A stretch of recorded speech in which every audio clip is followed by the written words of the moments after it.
Hi అండి అందరికీ. ఈరోజు మనం లింకర్స్ గురించి ఒకసారి చూద్దాము. ఇవి 4th క్లాస్‌లో యాజ్ ఇట్ ఈజ్‌గా ఇచ్చినటువంటి లింకర్స్ ఇవి. నెక్స్ట్ మనం 10th క్లాస్‌లో లింకర్స్ ఉన్నాయి. అవి కూడా చూద్దాము కంబైన్ చేసుకొని. ఇక్కడ 4th క్లాస్‌లో యాజ్ ఇట్ ఈజ్‌గా ఒకటి ఇచ్చారనమాట అక్కడ.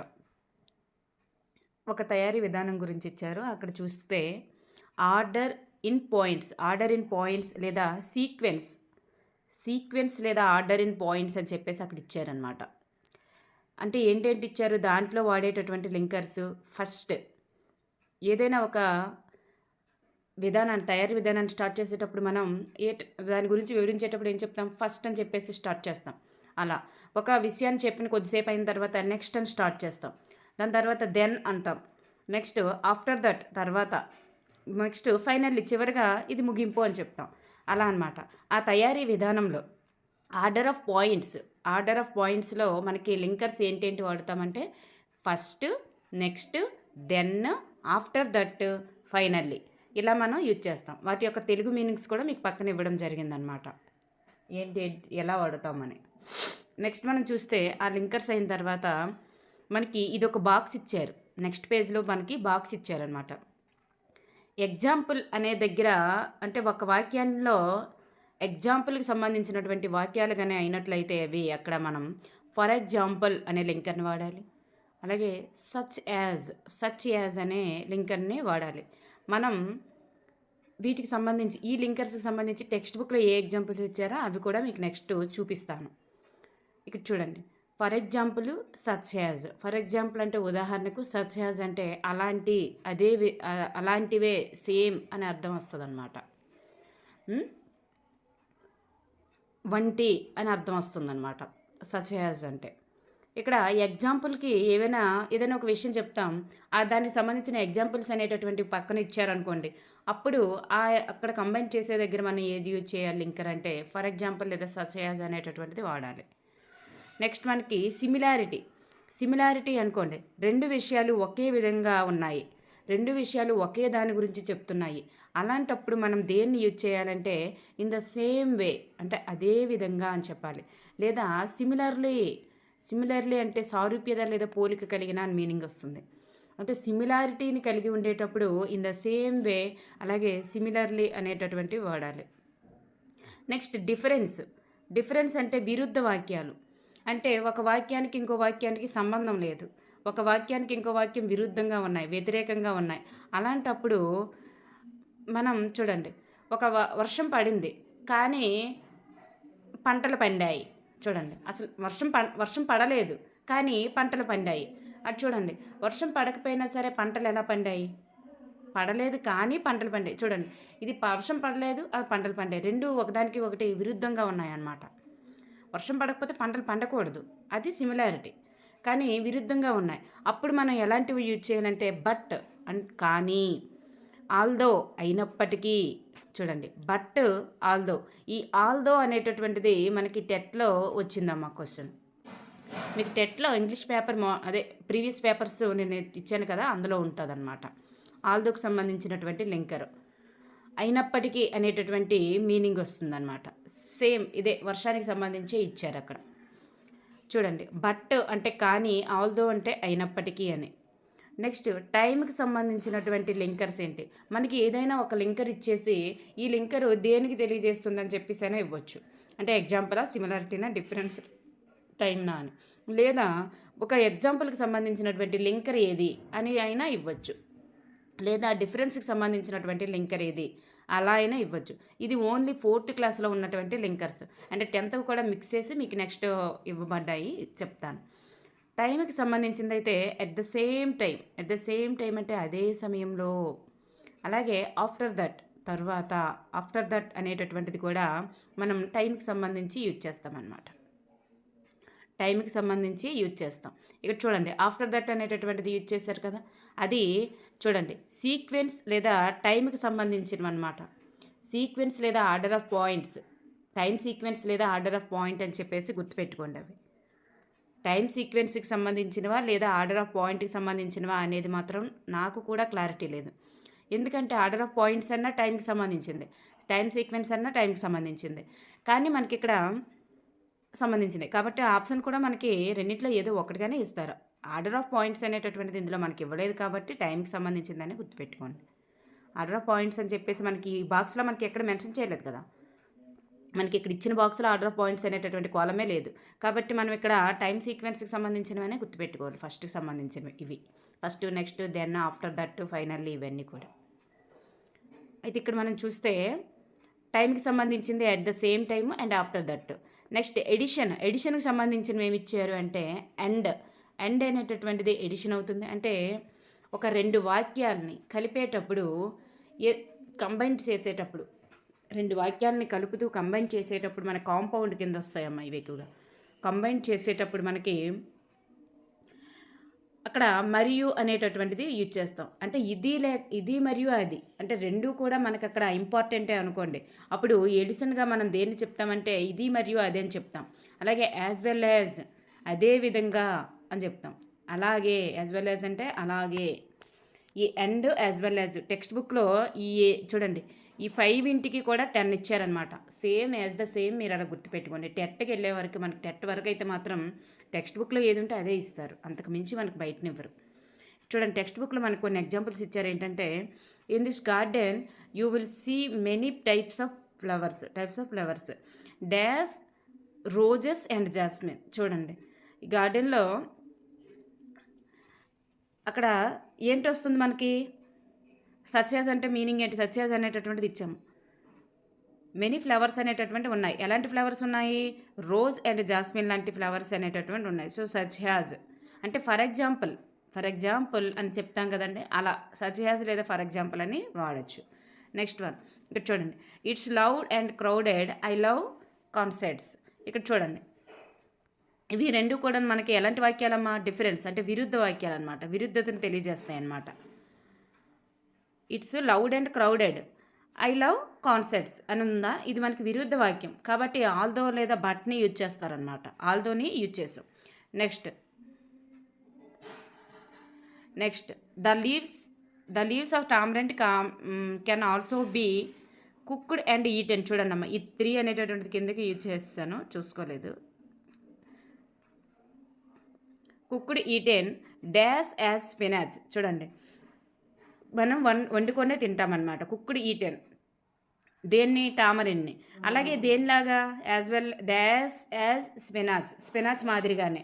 సో అక్కడ మనం ఎటువంటి లింకర్ని యూజ్ చేయాలంటే ఇన్ ద సేమ్ వే, అంటే అదే విధంగా. ఎలాగ టామరిన్ అయితే ఎలా కుక్ చేసుకుని తింటామో, స్పినాచ్ని కూడా అలాగే తింటాము. అందుకే ఇన్ ద సేమ్ వే అనేటటువంటివి అక్కడ వచ్చిందనమాట, టామరిన్ లీవ్స్. నెక్స్ట్ వన్ అని చూడండి, she eats apples dash oranges. ఇక్కడ she eats apples dash oranges. Apples ఎలా తింటుందో ఆరెంజెస్ అలాగే తింటుంది అనమాట. అక్కడ మనకి ఏమొస్తుంది లింకరు,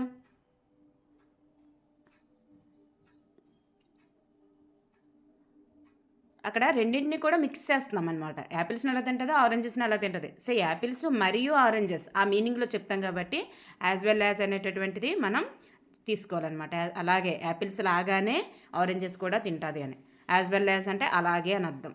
next, we are using up our natural resources and చూడండి, అండ్ ఇది అట్ ద సేమ్ టైం అనేటటువంటి underline, dash polluting our environment with dangerous chemicals అని చెప్పేసి ఉంది కదండి, కెమికల్స్. ఇక్కడ మనకి చూసుకున్నట్లయితే అట్ ద సేమ్ టైం అనేటటువంటిది వస్తుంది అనమాట. అట్ ద సేమ్ టైం అనేటటువంటిది వస్తుంది. అలా మనకి టెక్స్ట్ బుక్లో 4th క్లాస్లో ఇచ్చారు. నెక్స్ట్ లింకర్స్ మనం ఒకసారి చూసుకున్నట్లయితే చూడండి, ఎగ్జాంపుల్స్కి సంబంధించినవి 4th క్లాస్లో ఉండడం మాత్రమే ఇచ్చారు, ఇంకెక్కడ మనకి అక్కడ కనిపించలేదు. ఫర్ ఎగ్జాంపుల్ మరియు సచ్ హ్యాజ్ అనేటటువంటివి.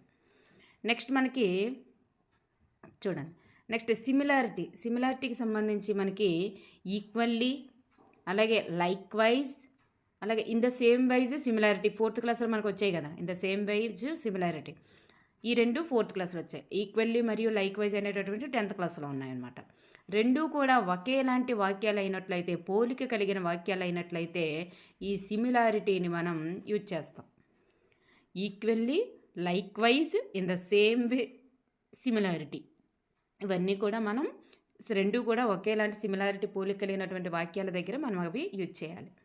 కాంట్రాస్ట్ లేదా డిఫరెన్స్గా ఉంటే, రెండు విరుద్ధమైన వాక్యాలు, ముందు ఒక వాక్యానికి నెక్స్ట్ చెప్తున్న వాక్యానికి అసలు సంబంధం లేకపోతే, అప్పుడు రెండు విరుద్ధమైనటువంటి వాక్యాలు అయినప్పుడు మనం ఇవి వాడాలి కాంట్రాస్ట్ సెంటెన్సెస్ అయినప్పుడు.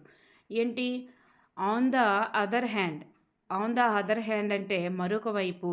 ఆన్ ద అదర్ హ్యాండ్ అంటే మరొక వైపు అని అర్థం. On the contrary. On the contrary అంటే విరుద్ధంగా అని అర్థం. ఎట్ అంటే ఇంకా, బట్ అంటే కానీ, స్టిల్ అంటే ఇప్పటికీ. బట్, ఎట్, స్టిల్, నెవర్తలెస్ అనేటటువంటి నెవర్తలెస్ అనేది ఒకటి ఎట్కిచ్చారు. నెక్స్ట్ అయినప్పటికీ అని వస్తుంది. ఎట్ ద సేమ్ అంటే అదే విధంగా. ఇది ఎట్ ద సేమ్ అనేటటువంటిది యాక్చువల్గా అయితే ఈ కాంట్రాస్ట్లోనికి రాకూడదు. ఎట్ ద సేమ్ అనేటటువంటిది కాంట్రాస్ట్లోనికి రాకూడదు. హౌవెవర్ చూడండి, అట్ ద సేమ్ తర్వాత హౌవెవర్ అంటే అయితే, అయినప్పటికీ అలా మీనింగ్ వస్తుంది. ఆల్దో అంటే అయినప్పటికీ, దో అంటే అయితే, ఇన్స్పైట్ ఆఫ్ అంటే దాని లోపల, స్పైట్ అంటే ఉన్నప్పటికీ, డిస్పైట్ అంటే ఉన్నప్పటికీ. ఇవన్నీ కూడా కాంట్రాస్ట్కి సంబంధించినవన్నమాట. ఇవన్నీ కూడా మనకి ఎక్కడ వస్తాయమ్మా? ఇవి కాంప్లెక్స్ ఆర్ కాంపౌండ్ సెంటెన్సెస్లో ఎక్కువగా మనకి వస్తుంటాయి అన్నమాట. కాంప్లెక్స్ ఆర్ కాంపౌండ్ సెంటెన్సెస్లో ఎక్కువగా వస్తుంటాయి. చూడండి, ఇక్కడ మన కాంట్రాస్ట్కి వచ్చేవేంటి? In other hand, on the contrary, yet, but, still, nevertheless, at the same, అలాగే however, though, although, in spite of, despite. ఇవన్నీ కూడా మనకి కాంట్రాస్ట్కి వస్తాయి. నెక్స్ట్ ఎడిషన్కి వచ్చేసరికి ఇన్ ఎడిషన్ అంటే అదనంగా. అంటే చూడండి, మన ఎండ్ అనేటటువంటిది వాడుతున్నాం కదా, 4th క్లాస్లో మనకి ఇచ్చారు ఎడిషన్ దగ్గర ఎండ్ యాజ్ వెల్ యాజ్ అని. ఇక్కడ మన 10th వచ్చేసరికి ఇన్ ఎడిషన్ అంటే అదనంగా. ఏదైనా రెండు వాక్యాల్లో చూడండి, అక్కడ మనకి ఏమి ఇచ్చారు? యాపిల్స్ తింటుంది, ఆరెంజెస్ తింటుంది. యాపిల్స్ తింటుంది, ఆరెంజెస్ తింటుంది. యాపిల్స్ ఎలాగే తింటుంది, ఆరెంజెస్ అలాగే తింటుంది. అలా మనకి ఇవ్వడం జరిగింది అక్కడ. అలా అనమాట. అదేవిధంగా ఇన్ ఎడిషన్ టు, సేమ్ ఒకేలా అంటే ఒకదాని లాగానే ఇంకొకటి చేయడం, ఒకదాని లాగానే ఇంకొకటి చేయడం అనే మీనింగ్లో వస్తే మనకి ఇక్కడ ఇన్ ఎడిషన్ టు అన్నట్టు వస్తుంది. ఒక సేమ్ వర్క్ లాగానే ఇంకో వర్క్ చేయడం అలా. బిసైడ్స్ అంటే అంతేకాకుండా. ఫర్దర్ మోర్ అంటే ఇంకా, అంటే ఇది మాత్రమే కాకుండా ఇంకా ఉంది అన్నట్లుగా అనమాట. నెక్స్ట్ మోర్ ఎవర్ అంటే పైగా. ఇవన్నీ కూడా వస్తాయి. In addition, besides, furthermore ever, అలాగే ఎండ్ యాజ్ వెల్ యాజ్. ఇవన్నీ కూడా ఎడిషన్కి సంబంధించినటువంటి linkers. Next result or cause effect. ఏదైనా ముందు జరిగినటువంటి సిచ్యువేషన్ బట్టి తర్వాత జరగడానికి గల కారణాన్ని తెలియజేసేది. అంటే ఏదైనా ఒక సిచ్యువేషన్ జరిగింది, దానికి గల కారణము ముందు జరిగిన సిచ్యువేషన్ అయి ఉండాలి. అలా కారణకథన వాక్యాలు అంటాం కదండి. ఏదైనా ఒక సిచ్యువేషన్ జరగడానికి గల కారణాన్ని తెలిపేవన్నమాట. ఇక్కడ యాజ్ ఎ రిజల్ట్, ఇక్కడ ఏమొస్తుందంటే యాజ్ ఎ రిజల్ట్ అంటే దాని ఫలితంగా అని అర్థం. అలాగే దస్ అంటే అందువలనే ఇలా జరిగింది అని. అలాగే దేర్ ఫోర్ అనేటటువంటిది మనకు 4thలో వచ్చింది. అందువలన. అలాగే హెన్స్ అంటే అందుకే, సో అంటే కాబట్టి. అలాగే ఇక్కడ కూడా బికాజ్ అనేటటువంటిది కూడా వస్తుందమ్మా. బికాజ్ అనేటటువంటిది కూడా వస్తుంది. ఇక్కడ మనం బికాజ్ అనేటటువంటిది యాడ్ చేసుకోవచ్చు. బికాజ్ అనేటటువంటిది కూడా వస్తుంది. కాన్సిక్వెంట్లీ అంటే తత్ఫలితంగానే, అలా జరగడం మూలంగానే అనేటటువంటిది అర్థం. చూడండి, as a result, thus, therefore, hence, so, consequently, because కూడా వస్తుందన్నమాట. ఇవన్నీ కూడా మనకి ఏమొస్తుందో ఇది మనకి రిజల్ట్ దగ్గర వస్తాయి అన్నమాట. సో దట్ అలా. వెరీ కూడా వస్తుంది అనుకుంటా. ఇవి మనకు టెక్స్ట్ బుక్లో ఏమి ఇచ్చారో అవి చూద్దాం. As a result, thus, therefore, hence, so, consequently, because. ఇవన్నీ కూడా రిజల్ట్ ఆర్ కాజ్ ఎఫెక్ట్కి సంబంధించినవి. Next one order in points. మనకి ఆర్డర్ ఇన్ పాయింట్స్లో మనకి ఏమొస్తుందంటే firstly, secondly, thirdly, to sum up అని చెప్పేసి 4th క్లాస్లో మనకి ఇచ్చారు. సంగ్రహించడానికి లేదా మొత్తంగా అని మీనింగ్ వస్తుంది. టు సమ్ అప్ అనేది ఆర్డర్ ఇన్ పాయింట్స్కి చెందుతుంది అని మనకు అక్కడ ఇచ్చారు. ఓకేనండి. కానీ మనకి ఆర్డర్ ఆఫ్ పాయింట్స్ దగ్గర టైం సీక్వెన్స్కి సంబంధించినవి కూడా ఇచ్చారు. ఆ టైం సీక్వెన్స్కి సంబంధించిన వాటిలో ఫస్ట్, నెక్స్ట్ ఇవన్నీ ఉన్నాయి కదా, ఫైనల్లీ అవి కూడా ఆర్డర్ ఇన్ పాయింట్సా ఆర్ టైం సీక్వెన్సా అనేటటువంటిది మనకి ఎగ్జామ్లో ఇచ్చిన దాన్ని బట్టి మనం గుర్తించాల్సి ఉంటుంది. నెక్స్ట్ వన్ టైం సీక్వెన్స్కి చూస్తే మనం ఎట్ ద సేమ్ టైం అంటే అదే సమయంలో. చూడండి, ఏదైనా ఒక సిచ్యువేషన్ జరిగింది, అది పలానా సమయంలో జరిగింది, ఆ టైంలోనే జరిగింది అని చెప్పేటప్పుడు మనకి అదే సమయంలో అని యూజ్ చేస్తాం. అలాగే సమయం, మీన్ వైల్ అంటే ఇంతలోనే, అలాగే లేటర్ అంటే తర్వాత, నెక్స్ట్ సడన్లీ అంటే అకస్మాత్తుగా, నెక్స్ట్ ఆఫ్టర్ దట్ తర్వాత, ఈ after that at the same time ఇవి మనకి టైం సీక్వెన్స్లో 4th క్లాస్లో ఇచ్చారు. చూడండి, సబ్సీక్వెంట్లీ అంటే తదనంతరం, నెక్స్ట్ అంటే తదుపరి, అండ్ మరియు, దెన్ అంటే అప్పుడు, వెన్, ఆఫ్టర్, బిఫోర్.